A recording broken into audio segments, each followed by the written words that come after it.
Hey, Dr. Steketee. I'm sorry. I had to take a break. Boots is now up here doing his job with me. Right now, he is being my little therapy kitty and being wonderful and sweet. So, this is Boots.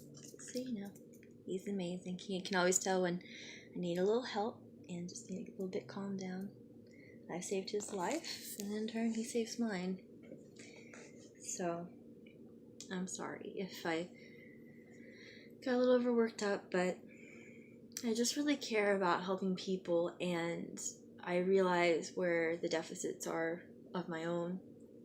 So this isn't about me. This is about helping people and making sure that as professionals and as people in this community that are seeking help of any kind in a public institution of any form, that they make sure that you look past the bias and past what might be a social expectation and what might be underneath it all. So that was my rant on that. And I'll go a little bit more into what I was trying to say. I'm sorry, I just got so overwhelmed. I actually, this all hit me today and on my way home of what really was going on, I cried so hard I almost drowned in my tears and was choking. But he's on the job, so it's good. So anyway, let's go ahead and move forward. So I was trying to say before I went on the rabbit hole, I'm sure that you've experienced this before. Get my fidget toy, got my kitty. So what I was trying to say, the difference between my sister and I, is that she is expressing herself as depression. Now, the interesting thing of what I understood with Dr. Barkley's work was that with CDD is that it expresses itself like depression. It makes you susceptible to depression. It makes you sensitive to punishment and loss. And what happened when we were really, really little, when I was between 18 months and 3 years, my parents divorced, and it wasn't nice. So I'm just gonna leave that there. And my parents have done their best with what they know, and I love them. And I actually saw my mom today, and it was great. She's doing good. Anyway, besides that, so the difference between her and me is, as far as diagnosis goes, I do believe that she does have the CDD. I see myself have it too. I've had a lot of issues being able to retain information that I read, and sometimes I do work at a call center, so sometimes it's a little tricky for me to make sure I catch what other people are saying and things like that. My mom and my sister and I, we all do the same thing, especially my mom, where if I start talking to her, she constantly has me repeat what I'm saying, almost like if I had an accent, sort of thing. And I have to slow things down a lot more, and it gets frustrating. But I don't know. I don't know if maybe this is just an autistic thing or anyway. So the difference between her and me is that with my sister, she expresses herself as depression. I would definitely say that she has a very strong case of ODD. She definitely would be more of the very typical types of symptoms that you would get for someone who has, high, high performance autism. So, former Asperger's, but high functioning autism I think is far better, honestly. So, she likes to read fantasy novels, and she will get stuck on one thing and follow that like a laser. Versus me, I hop around a little bit, but then I still do like the lasering and things, which is a little reason why I met you. So anyway, but yeah, the difference is also as far as the traumatic issue, which I definitely agree with your work as well as your colleagues' work, that trauma is a necessary criteria for what's going on with hoarding disorder. If not this criteria, but actually you just saw the correlation, which I know also goes into a disorder as well, certain correlations. So I definitely think that's necessary. And she was subjected to a lot more trauma and post-traumatic stress on top of the childhood trauma of my parents' not very friendly divorce, to say the least. So, one moment. Okay, so I discovered the pause button. So anyway, the thing is between her and me is that I had the benefit of what I'm sorry, as far as the trauma goes. Let me stay on. Right, I'm sure you've seen these similar situations or something. Am I wrong with how I'm acting with other people with hoarding disorder? I don't know. Anyway, um, she had ongoing uh trauma and post traumatic stress constantly going throughout her life from um from being bullied at school to what was going on at home. And um I understand some people have a political view about this, but I'm talking about this as a psychological research factual perspective.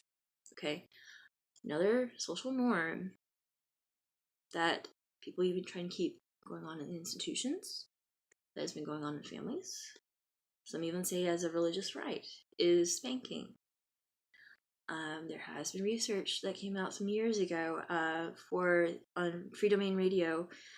He talks to a professor that is in Austin, University of Texas Austin. I can't remember her name, but she was basically showing that spanking children sets off the epigenetic factor for mood disorders, and I would definitely argue that it's a factor for post-traumatic stress in the very least, if not for additional issues happening. And I would even say that it could trigger the additional traumas needed for hoarding disorder to take place, and depending on the other comorbidities that you have on how it would be expressed.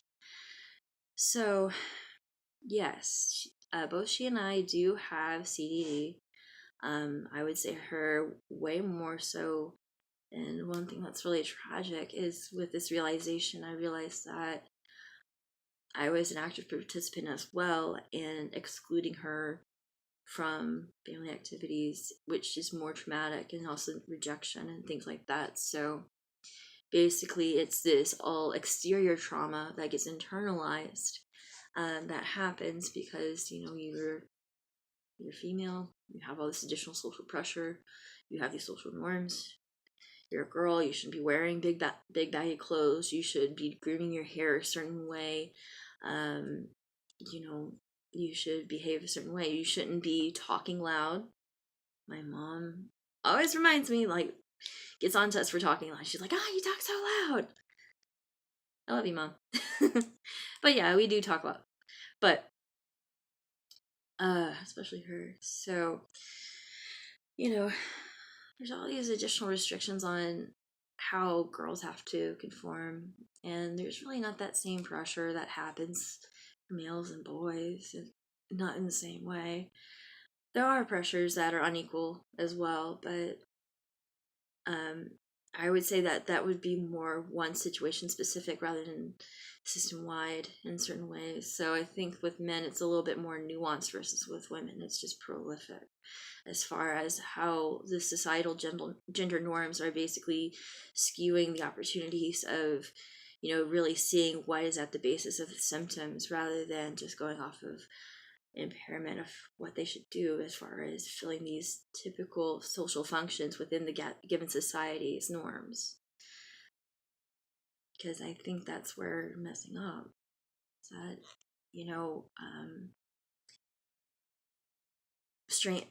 unusual hygiene patterns. Those are typical for people with autism on the spectrum.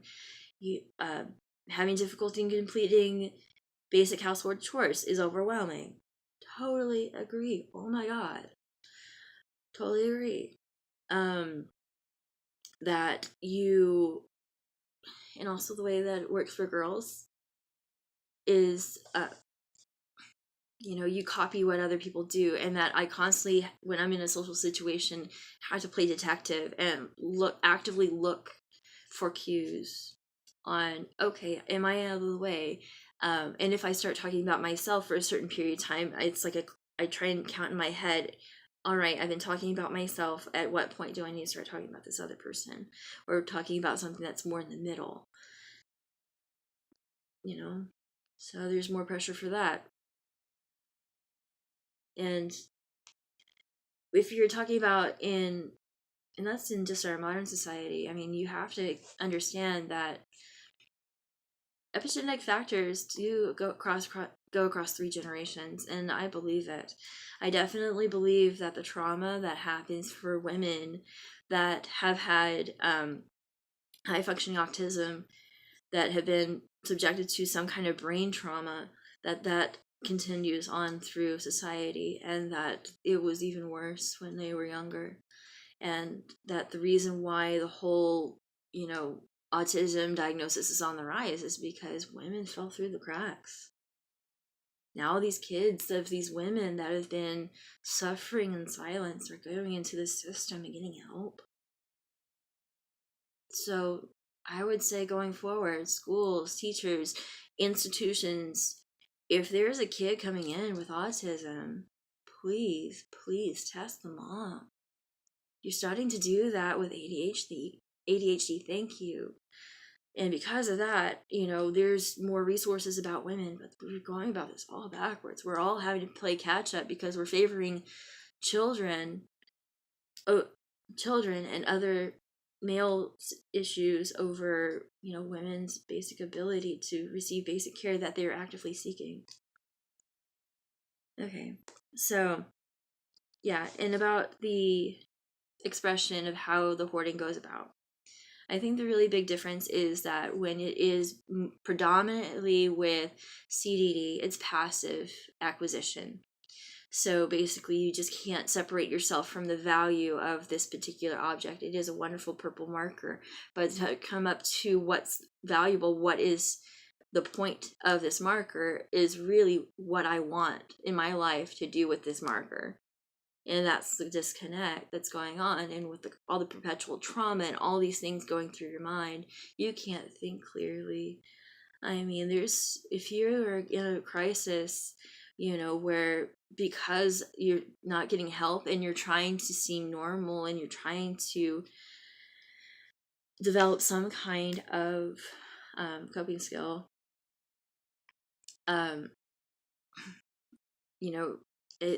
self-harm is part of the criteria as well for autism.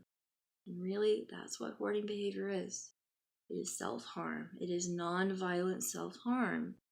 And I think the self-harm diagnosis absolutely needs to be expanded in the next DSM, so that way it can include non-violent forms of self-harm as well, because there are ways that I admit I have actively self-harmed myself by making myself intentionally late to something, by deciding that it wasn't that important for me to go to this function or this party that had all these people I would never be able to see again.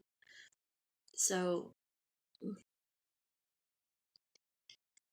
basically, all this socialized, okayed trauma that's been able to go through either by domestic abuse, former or current, accidents, those happen, fetal alcohol issues, and also with divorces and things of that nature that happen with women who have autism, because we don't fit the typical gender norm. So it's kind of more challenging to date because people have those expectations, even though we are highly bright and capable women. Anyway, he's doing a really good job. He's all full over anyway, so he's a good boy. I'm so glad he came in my life. And I'm hoping with you being willing to listen to my rant and my ramblings, and maybe even see some of my gestures if it makes any sense of what I'm saying in context. I don't know, but he's being a good cat. Yeah, your boy. Say hi. So with Doc, okay. So, and also here's the difference between what I had as a benefit versus my sister. So, of course, I know both CDD and hoarding disorder are in the way infancies of being infancy of being classified as a disorder. But I really think about it that it's going all wrong because it's not taking into account that to look into gendered bias that might be going against putting other populations that might not have been able to be exposed to diagnosis to pre-criteria disorders like you know I'm sorry, sometimes I get caught. Well, I'm sure autism. Yeah, I'm sure that you've had that happen anyway, where someone gets stuck in a word. My aunt does that a lot. Anyway, yeah, like I said, I'm pretty sure this is my argument. um so hang on. Hey, sorry, I'm still trying to collect my thoughts. Still working on these coping skills. It's coming along, and I'm gonna try eye movement therapy, and we'll see how that goes. I'll give you a report. He's doing good. So, what I was trying to say is that I do believe that what's going on in hoarding disorder is a formerly uncharacterized form of self-harm that is being expressed by people who have these high functioning autistic features. So and also one thing that you might notice, I mean, I don't know, I'm not the scientist, you are. And also Dr. Barkley, if you are listening, thank you for stopping by. I appreciate you listening to my ranting and the middle of our couple year long correspondence.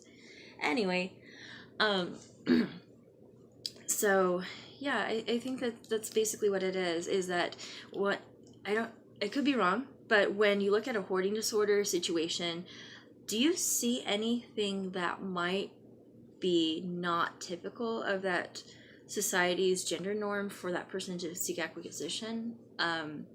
What I see, including in myself, my mom, my sister, my aunt, my great aunt, it's a lot of like clothes and like female typical stereotypes. So like my sister, she will buy the best in the world cleaning supplies. She will buy cleaning storage containers. She will buy really good things that would make her want to fill the homemaker role, because I know she wants to be a mom, and now she's 36 and she has yet to have had a positive dating experience.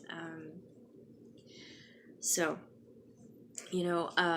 I would definitely look and just prove me wrong. If I am completely off my rocker on this whole autism spectrum thing, and that maybe people who have autism, they constantly try to fit in, they're trying to seem like they're normal.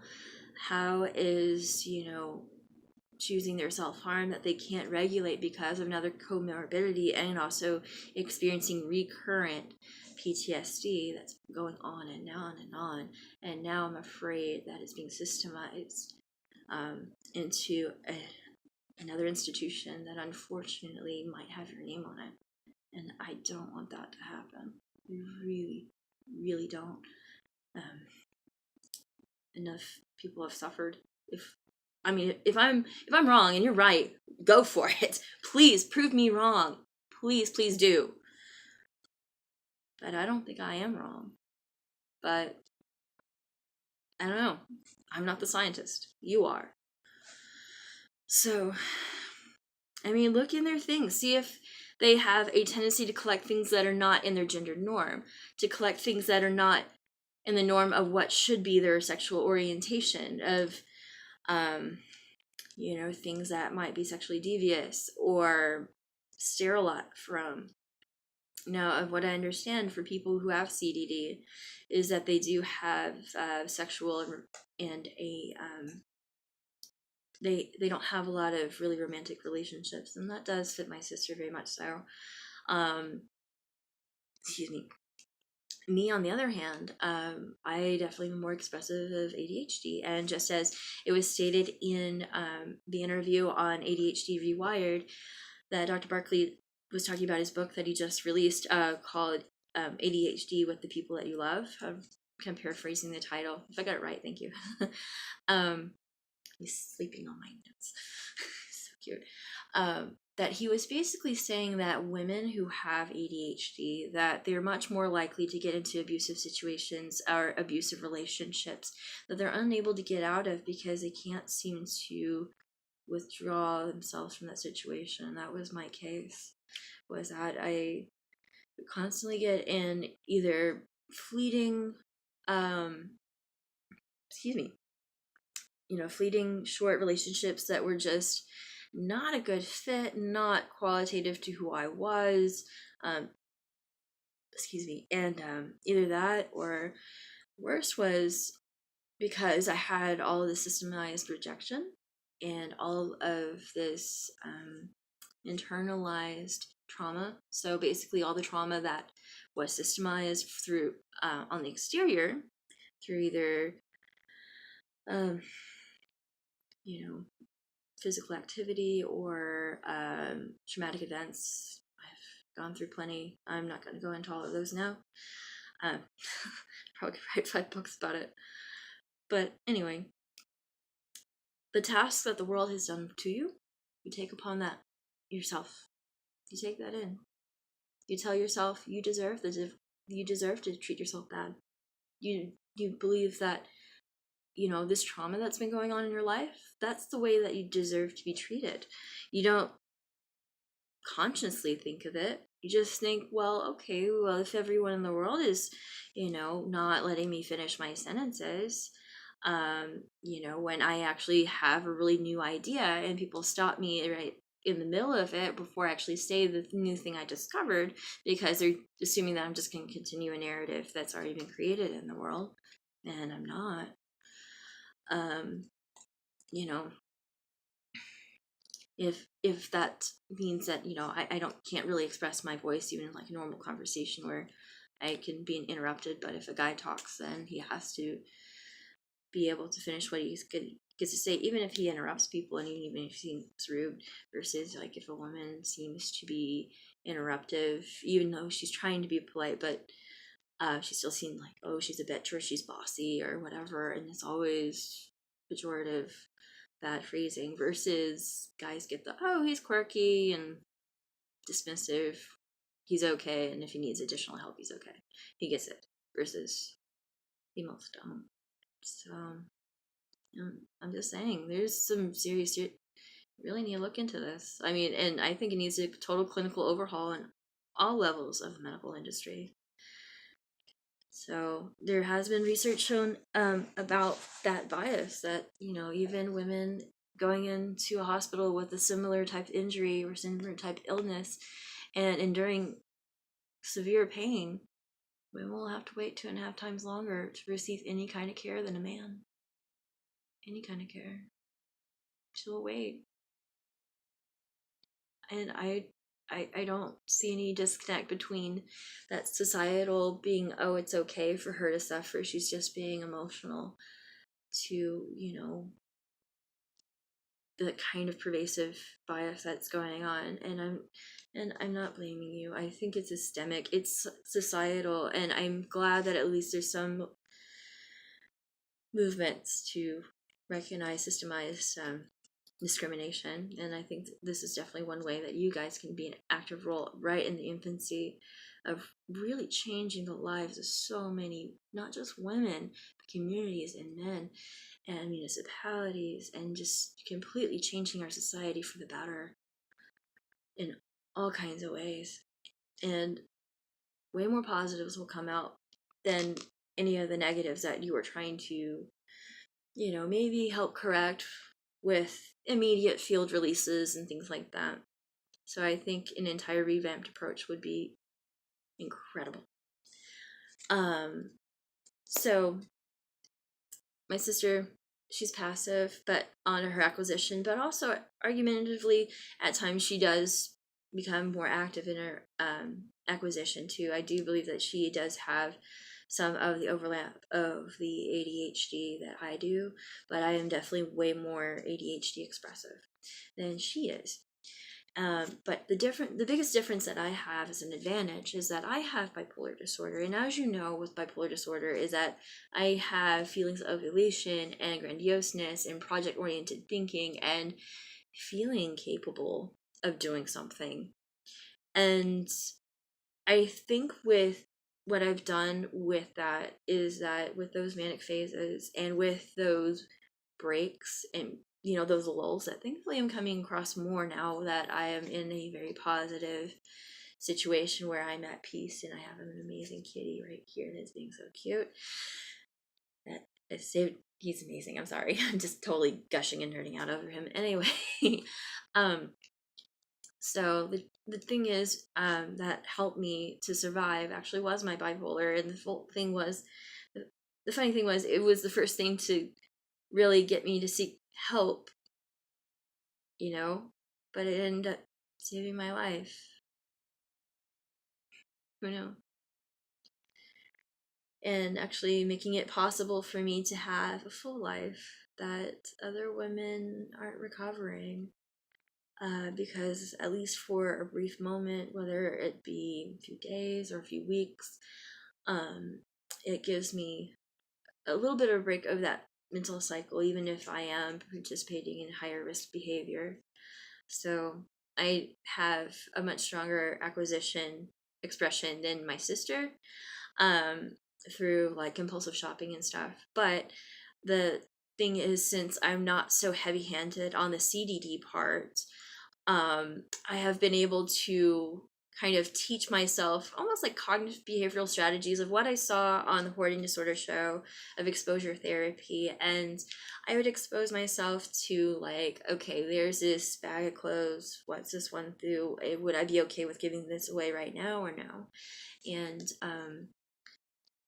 since I have the ADHD portion, I just, I would get more and more comfortable, thankfully, with being willing to release things and basically go with what was easy and then work towards things that are harder and harder. And as as cognitive behavioral therapy is supposed to be effective, and I know that they're saying that there are studies saying that cognitive behavioral therapy is really kind of redundant.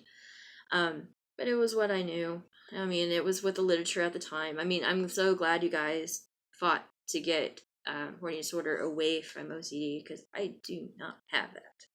No, I don't think anyone in my family has OCD, but boy, do we have all the comorbidities of autism. I never in a million years would have thought that, but I'm glad. I'm really, really glad that I've been able to establish this connection. And if you're still watching, this is a big sacrifice for you. Thank you.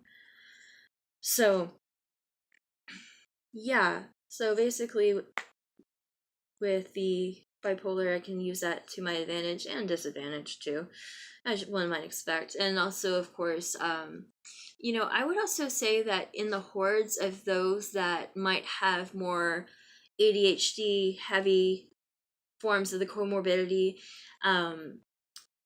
or potential bipolar comorbidity as well, you would probably find more sexual deviation devices. There was a podcast that I listened to that I think his name is Mike. He was in the Hoarder show. He's the one that always wears a blue shirt and brown hair, and he's kind of quirky. And I always enjoyed seeing what he can do, and he works with people great.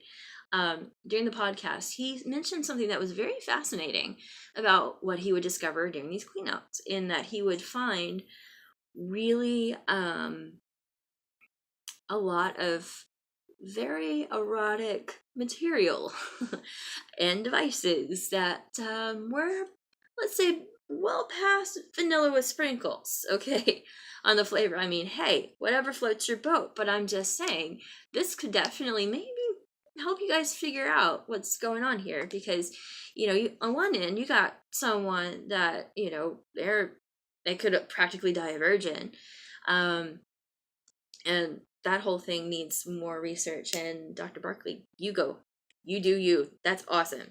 If my sister is willing, I'll give you her number. Email me. Anyway, so we'll see. And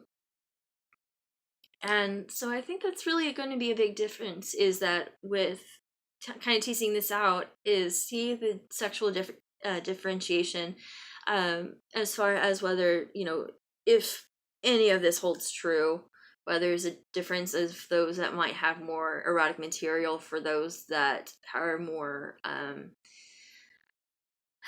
CDD heavy versus ADHD heavy. Granted, of course, you can have both overlap, and I would definitely say the strongest comorbidity of what can be an issue is ODD, and ODD coupled with systemized, repetitive, internalized post-traumatic stress disorder as needing to continue the cycle of self-abuse. I definitely can see why it's really hard to get your foot in the door. And another thing that's really tragic about what's going on, of why it's objects or animals, is that what's going on, unfortunately, with women like myself, I never thought I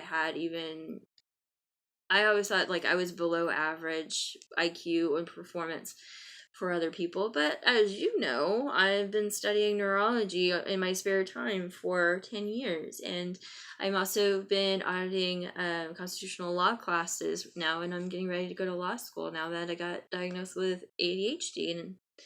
And I also made my own prom dress, and I was even able to understand Spanish within 3 days of being in Santo Domingo and things like that. And I thought I was dumb.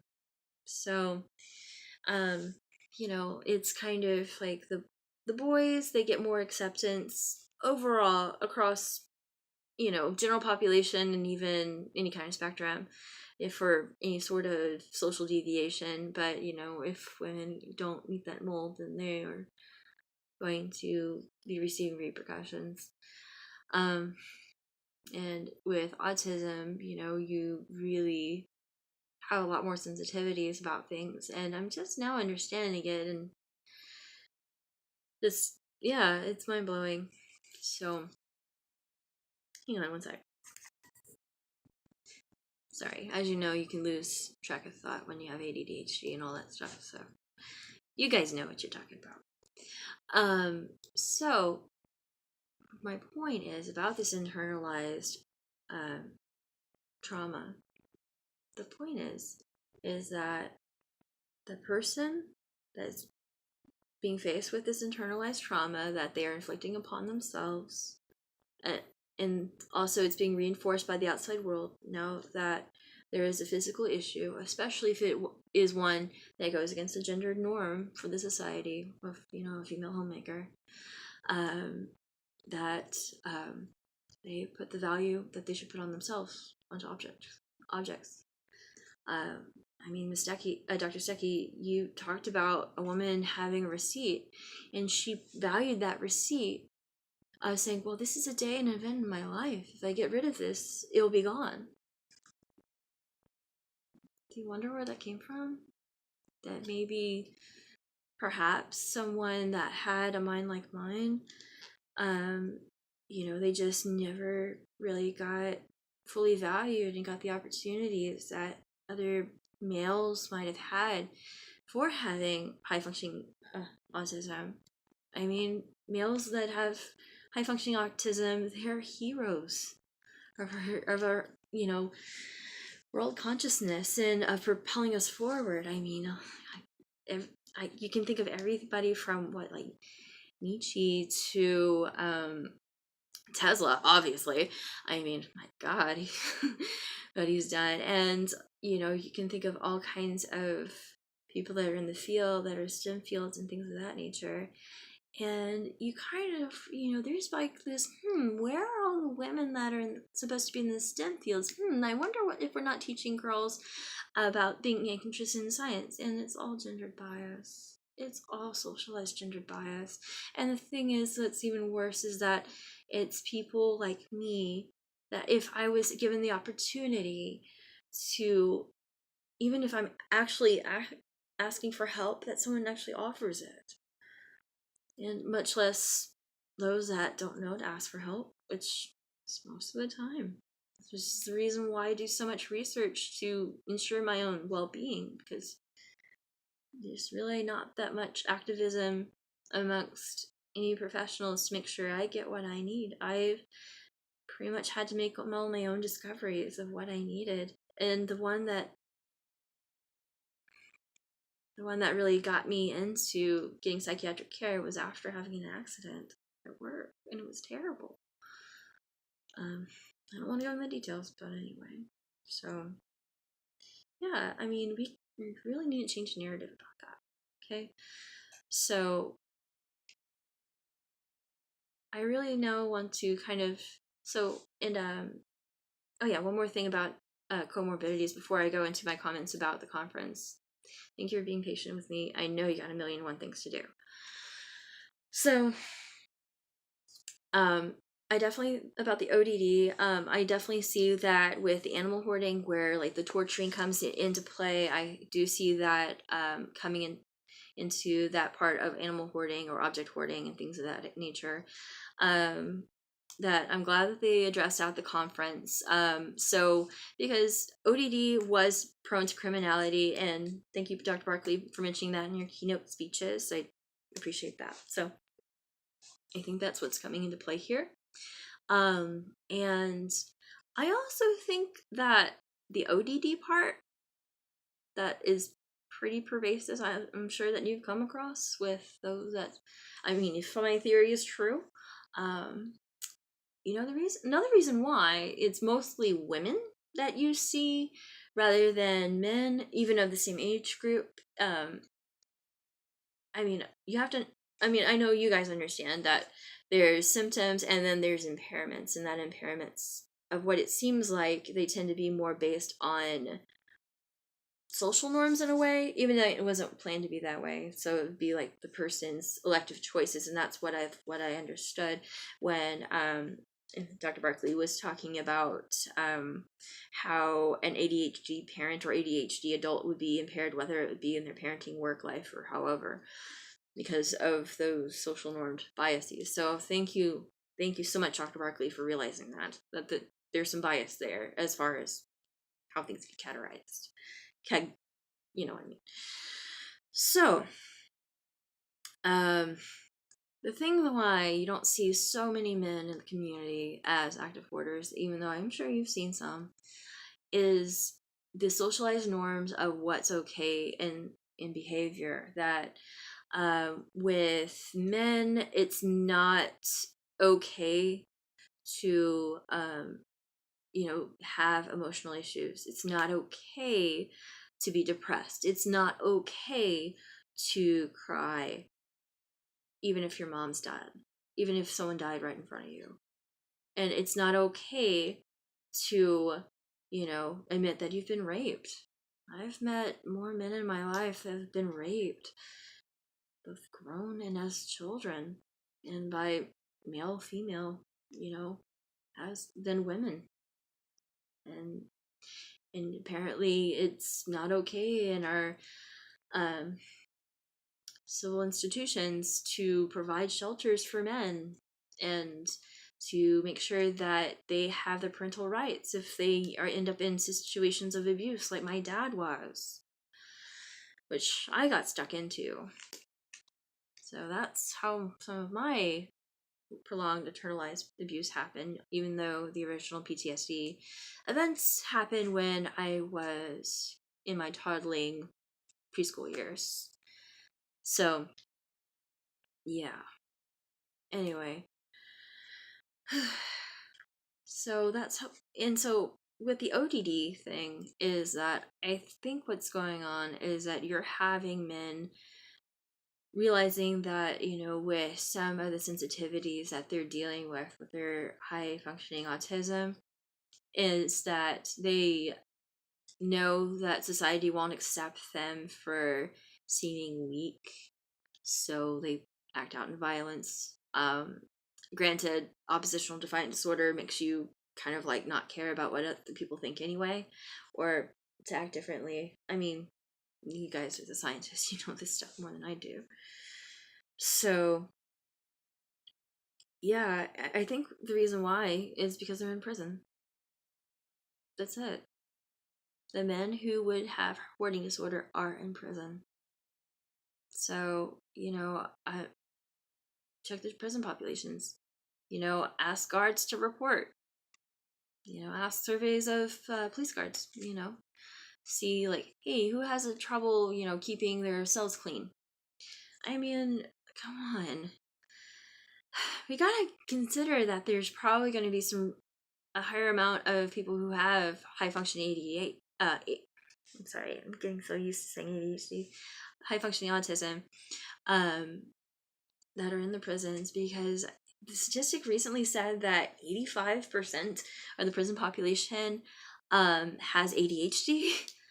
I mean, there's definitely some correlation there. So, and thank you, Dr. Barkley, for mentioning that the genetic component for ADHD and autism is correlated, and that basically it's a linear effect that bipolar can kick you into ADHD, not the other way around. So bipolar can kick you into the ADHD, and it shares the same genetic component as autism, and that was the whole reason why I even looked up autism today. So yeah, just kind of melding all this together, going to a family get together and going to a conference, and I just came up with this conclusion that basically what's going on is that we are having women who have these epigenetic markers that have been triggered by systemized violence, either be it through domestic violence like physical hitting, the practice of drinking alcohol while pregnant. I'm not necessarily saying about women currently, but also in the past, because epigenetic factors go across 3 generations. And also glad that lecture was posted as well a long time ago. It was TED Talk. Anyway, so, and you just have to look out for this. I mean, if I'm wrong, prove me wrong. If you get a case study, please pull out the criteria for people with high functioning autism. Please pull out the criteria for ODD. Please pull out the criteria for CDD. Because I think CDD is a big, big part of it. And, what would be very fantastic, instead of, sending out field manuals of, at least telling those that are removing the materials from people's homes to at least be nice about it, which is basically another systemized trauma with kid gloves in a way. Sorry. I'm so sorry. I just really want to make this positive. I really want you guys to get this right, and I really want to be wrong. I really, really do.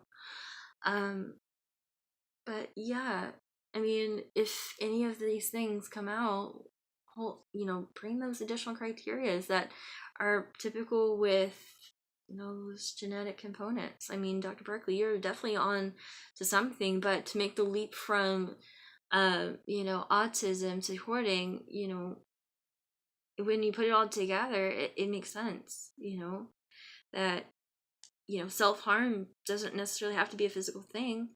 I mean, I definitely was obese. I've lost 65 pounds. Yay. It's the result of finally realizing that I have value. And I had to tell myself that. Nobody else really did.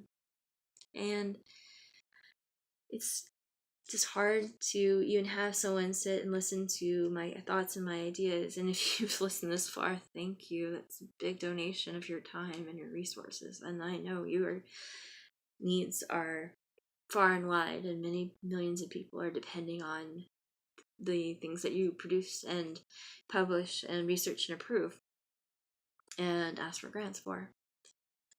But, I would definitely reach out to the autism community. I mean, Dr. Steketee, Dr. Barkley, you guys need to at least have regular phone calls, have lunch, compare notes. Please look into this situation of what's going on as far as cognitive deficits, of what you guys are noticing between hoarding disorder in your case studies and CDD. Please have comparative studies and at least make it, double blind with maybe, a graduate student that's being a practitioner or something. I mean, I'm not a scientist. I wanted to grow up and be a rock star, but now I would rather be a rock star for civil rights. So that's why I'm gonna go to law school now. And more women who are going undiagnosed with autism, high functioning. I know it's a whole thing. I'll just say autism. More women that are going undiagnosed with autism into their adulthood and not being mentioned that they're valued for their ideas. I mean, it's still okay for someone to interrupt me for my sentences, and then, I can't interrupt them back to finish what I had to say. But a guy can do that. So, and my biggest pet peeve of the person that does that is Morning Joe. Oh my god. Yeah, his co-anchor, Mika. Yeah, Mika, she is an amazing reporter. She has a conservative perspective, which sometimes I may or may not agree with, but she's very persistent on pursuing the facts, getting a great, solid analysis of what's going on, and sticking to it, and she never gets a word in, and anytime that she gets to talk, he's always talking over her, and you can't hear a word she says. So, that's something that we need to move forward with. We need to make it more accessible for men to say that it's okay for them to talk about psychological trauma in ways that they need, where, they have shelters for people who are victims of domestic abuse. And it needs to be available for all genders. It's not exclusive for just females. And, parental rights and all that need to be equal, because we're talking about, we just can't have these gender stereotype norms across populations that are vulnerable and needing help.